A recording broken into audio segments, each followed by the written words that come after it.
Welcome back to another video tutorial. इस वीडियो में मैं आप लोगों को बताऊंगा कि यूज़ मेमो का हुक किस लिए यूज़ किया जाता है और फिर आपको मैं एक एग्जांपल भी दूंगा। तो अगर अभी तक आप लोगों ने मेरे चैनल को सब्सक्राइब नहीं किया तो सब्सक्राइब कर लें और बेल का आइकन प्रेस कर दें ताकि आपको आने वाली हर वीडियो की अपडेट मिल सके। यूज़ मेमो का हुक जो है वो बेसिकली यूज़ किया जाता है आपकी जो कंप्यूटेड वैल्यू होती है उसको कैशे करने के लिए, ताकि आपका जो कंपोनेंट है वो री रेंडरिंग से प्रोटेक्ट हो सके। तो आपका जो भी आपकी कॉम्प्लेक्स कैलकुलेशंस हैं या जो भी कंप्यूटेड वैल्यू है उसको अगर आप यूज़ मेमो हुक के अंदर रैप करेंगे तो आपकी जो वैल्यू है उसको वो कैशे कर लेगा। इसका फ़ायदा ये है कि आपकी जो कंपोनेंट की जो री रेंडरिंग हो रही होती है उसमें आपको ये री रेंडर होने से प्रोटेक्ट करेगा। तो अगर आपसे इंटरव्यू में कोई भी ये क्वेश्चन किया जाए कि यूज़ मेमो हुक जो है उसका मेन एडवांटेज क्या है, तो आप उसको बता सकते हैं कि ये बेसिकली आपकी जो वैल्यूज़ हैं उनको कैशे करने के लिए यूज़ किया जाता है। तो इसकी एग्जांपल के लिए हम लोग कंप्यूटर की स्क्रीन पर चलती है, तो चलिए शुरू करते हैं। तो यहाँ पर मैं अपनी कंप्यूटर की स्क्रीन पर आ गया हूँ और आप देख सकते हैं कि मैंने एक छोटी सी एप्लीकेशन सेटअप करके रखी हुई है आपको डेमो देने के लिए। तो यहाँ पे मैं सबसे पहले आपको थोड़ा सा कोड एक्सप्लेन कर देता हूँ कि यहाँ पे हो क्या रहा है। ठीक है, यहाँ पे सिंपली हमने दो स्टेट्स ले ली हैं और उन दो स्टेट, पहले फर्स्ट स्टेट में हम लोग काउंटर है जिसमें हम लोग इंक्रीमेंट करवा रहे हैं वैल्यू को। एंड देन हमारे पास सेकेंड जो है वो है हमारे पास टू डूज, जिसमें हम लोग टू डूज को ऐड करवा रहे हैं। देन सिंपली हमारे पास इंक्रीमेंट का फंक्शन है जिसमें क्या हो रहा है वो प्रीवियस वैल्यू को ले रहा है और उसमें 1 का इंक्रीमेंट कर रहा है। एंड देन हमारे पास ऐड टू डूज का फंक्शन है जिसमें क्या हो रहा है कि वो जो पिछले टू डूज हैं उनको भी कॉपी कर रहा है, प्लस जो न्यू टू डू है उसको भी वो ऐड करता जा रहा है अपनी एरे के अंदर सेट टू डूज में। तो इस तरह से ये हमारे पास दो फंक्शंस हो गए, इंक्रीमेंट और ऐड टू डू के। देन नीचे आए, नीचे हमारे पास कुछ एक्सपेंसिव किस्म की कैलकुलेशन हो रही है।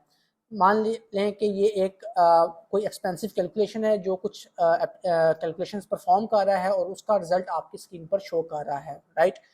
तो और यहाँ पे नीचे सिंपल हमने टू डू उसको मैप कराया हुआ है, जो जब भी आप कोई टू डू ऐड करेंगे उसके अंदर, ठीक है, तो वो टू डू आपके पास डिस्प्ले हो जाएगा आपकी स्क्रीन के ऊपर। और ऐड के एक बटन है जिसके ऊपर हम लोगों ने on click add to do डाला हुआ है, जिससे क्या होगा कि ये फंक्शन कॉल होगा ऐड टू डू का, आपके एक वन टू डू या टू जो टू डूज हैं वो ऐड होते जाएंगे आपके इसके अंदर, ठीक है।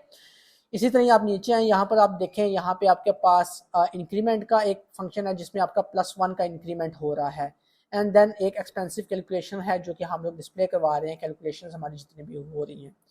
तो यहाँ पे होता क्या है कि यहाँ पे जब भी मैं एक इंक्रीमेंट करता हूँ, इंक्रीमेंट का फंक्शन यहाँ पे कॉल होता है और यहाँ पे हमारे पास +1 होता है। जब हमारे पास यहाँ पे +1 होता है तो यहाँ पे क्या होता है, हमारे पास इस काउंट की वैल्यू, ठीक है, यहाँ पे आती है इस फंक्शन के अंदर। ये फंक्शन क्या करता है, यहाँ पे इस वैल्यू को लेके उसके अंदर एक इंक्रीमेंट डाल देता है। अब आए इसको थोड़ा सा डेमो कर लेते हैं। यहाँ पर मैं क्या करता हूँ, मैं काउंट को करता हूँ +1। तो मेरी कैलकुलेशन परफॉर्म हुई और कैलकुलेशन परफॉर्म होने के बाद देखें मेरे पास 1 का इंक्रीमेंट हो गया इस वैल्यू के बाद। तो यहाँ पे आप देखें ये कितना टाइम ले रहा है हमारे पास। देखें मैंने इसको क्लिक किया और ये देखें कितनी देर बाद जाके ये वैल्यू अपडेट हो रही है। देखें यहाँ पे हमारे पास वायोलेशन का एरर भी आ रहा है कि आप जो है आपका जो टाइम जो है स्क्रिप्ट ज़्यादा दे रही है एग्जीक्यूट होने के लिए। देखें मैंने दोबारा क्लिक किया तो देखिए ये कितने देर बाद ये 3 आया, दोबारा से क्लिक करें देखें कितनी देर बाद ये जाके 4 आया। तो ये हमारे पास एक्सपेंसिव कैलकुलेशन है, ये बिल्कुल ठीक है, ठीक है, हमारे पास एक्सपेंसिव कैलकुलेशन है, लेकिन इसका फ़र्क हमारे इस ऐड टू डू में नहीं पड़ना चाहिए, क्योंकि ये अलग हमारे पास एप्लीकेशन का पार्ट है। एक्सपेंसिव कैलकुलेशन जो काउंटर है ये अलग हमारे पास एक फीचर है। जब मैं ऐड टू डू पे क्लिक कर रहा हूँ तो ये भी काफ़ी टाइम ले रहा है टू डू ऐड करने पे, जबकि ऐसा नहीं होना चाहिए। क्यों? क्योंकि आपका जो टू डू वाली फंक्शनैलिटी है वो अलग है और जो इंक्रीमेंट काउंटर वाली फंक्शनैलिटी है वो एक सेपरेट आपकी फंक्शनैलिटी है। तो जब आप टू डू ऐड कर रहे हैं तो उसका इम्पैक्ट नहीं पड़ना चाहिए, इस काउंटर का इसके ऊपर इम्पैक्ट नहीं पड़ना चाहिए। जबकि हम जब प्लस करें तब जो इसका जो इम्पैक्ट है, काउंटर का जो इम्पैक्ट है वो इसके ऊपर पड़ना चाहिए, सिर्फ एक्सपेंसिव कैलकुलेशन के ऊपर, ना कि हमारी टू डूज के ऊपर पड़ना चाहिए।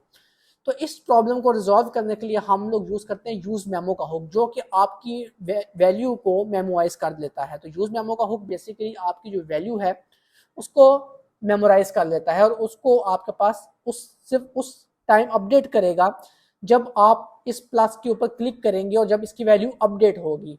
तो उससे क्या होगा कि मेरी इस एप्लीकेशन के ऊपर जो टू डू वाली एप्लीकेशन है इस पर कोई फ़र्क नहीं पड़ेगा और ये हमारी जल्दी परफॉर्म कर लेगी। तो आए अब यहाँ पर देखते हैं कि हम किस तरह से इसको कर सकते हैं यूज़ मेमो का हुक का इस्तेमाल। तो मैं क्या करता हूँ, यूज़ स्टेट के साथ एक ले लेता हूँ हुक यूज़ मेमो का, और इस यूज़ मेमो के हुक में एक फंक्शन में हम लोग किस कैलकुलेशन को पास कर देंगे। तो हमारी जो कैलकुलेशन है वो यहाँ पे हो रही है, ये मेरे पास एक फंक्शन कॉल हो रहा है एक्सपेंसिव कैलकुलेशन का, जो कि इस फंक्शन को कॉल करता है और हमारी कैलकुलेशन को परफॉर्म करता है। तो मैं क्या करूँगा, यहाँ पे लिखूँगा यूज़ मेमो इस तरह से, और इसके अंदर मैं इस तरह से एक एरो फंक्शन डिफाइन कर लूँगा, एरो फंक्शन। और इस एरो फंक्शन के अंदर मैं ये वाला जो फंक्शन है अपना जो कॉल हो रहा है इसको मैं यहाँ पे डिफाइन कर लूँगा इस तरह से। और इसके बाद कोमा लगा के अगर इसके अंदर कोई डिपेंडेंसी है कब इसको अपडेट होना है तो वो आप यहाँ पे पास कर देंगे।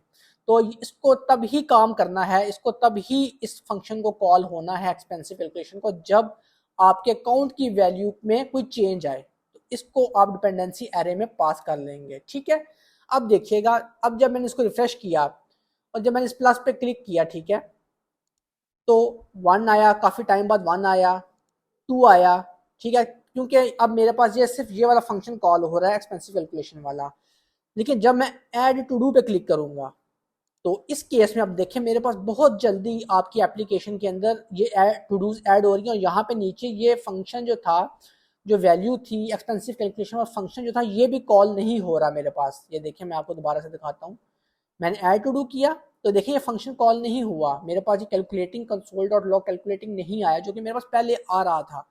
तो अगर मैं यहाँ पे प्लस को ऐड करूँ तो ये टाइम लेगा उतना ही जितना इसको टाइम चाहिए परफॉर्म होने के लिए। लेकिन जो मेरा अगला जो दूसरा फीचर है जो कि टू डूज का था, उसके अंदर इसमें कोई फ़र्क नहीं पड़ेगा।